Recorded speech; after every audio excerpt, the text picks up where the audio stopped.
ए थांब रे ए तेव्हा पळतायत तेव्हा पळतायत ते बघ पळाले। किसाने कांबळे मधून माहिती होती की एक गोवंश कत्तल होणार आहे, त्यांची कुर्बानी होणार आहे। त्यासाठी आम्ही प्रॉपर पोलिसांच्या समवेत तिथे पोहोचलो। जे काय कारवाई होती ती पोलीस कारवाई व्यवस्थित चालू होती। अचानक 2 ते 4 मिनिटात तिथे मॉब त्यांचा जमा झाला। आमच्या गाड्यांच्या चाव्या काढल्या आणि त्यांनी डायरेक्ट चार्ज चालू केला। पोलिसांच्या समवेत पोलिसांवरती पण त्यांनी धक्काबुक्की केली आणि मारझोड त्यांनी चालू केली। काल सर्वत्र मुस्लिम समाजाचा ईद सण साजरा करण्यात आला। याच पार्श्वभूमीवर पोलिसांमार्फत प्रत्येक ठिकाणी चोख बंदोबस्त ठेवण्यात आला होता।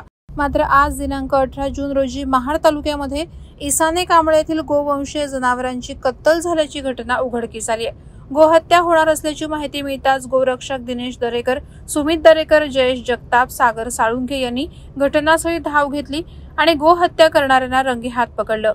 यावेळी पोलीस प्रशासन देखील त्यांच्या समवेत कारवाई करण्यासाठी गेलं होतं। तेथे असलेल्या 5 आरोपींना पोलिसांनी ताब्यात घेतलं। मात्र त्या ठिकाणी जमलेल्या मुस्लिम जमावानं पोलिसांसमोरच गोरक्षकांवर हल्ला करून बेदम मारहाण केली आहे। यामध्ये दिनेश दरेकर यांना गंभीर दुखापत झाली असून जयेश जगताप, सुमित दरेकर, सागर साळुंखे हे किरकोळ जखमी आहेत। घटनास्थळी काही वेळ तणावपूर्ण वातावरण निर्माण झाल्यामुळे पोलिसांकडून मोठा फौजफाटा तैनात करण्यात आला होता।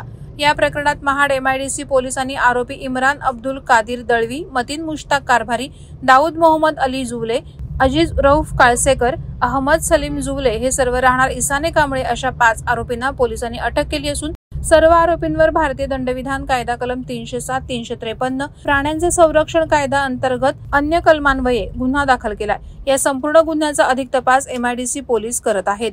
आज सकाळी साधारणपणे 9:15 वाजता एक माहिती मिळाली होती गोपनीय बातमीदारामार्फत इसाने कांबळे या गावामध्ये एक गोवंश कापला जात आहे म्हणून।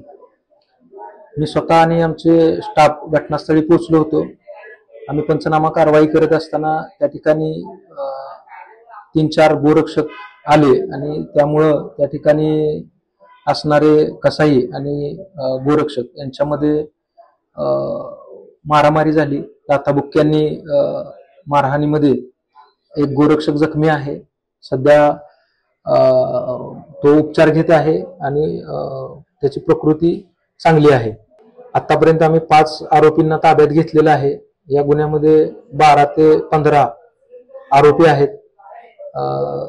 घटनास्थळावरून काही वाहनं, मोबाईल, गुन्ह्यामध्ये वापरलेली 4 चाकी गाडी जप्त केलेली आहे। तालुका पशुवैद्यकीय अधिकारी यांच्याकडून आम्ही आवश्यक ते सॅम्पल तपासणीसाठी कलेक्ट करून घेतलेले आहेत।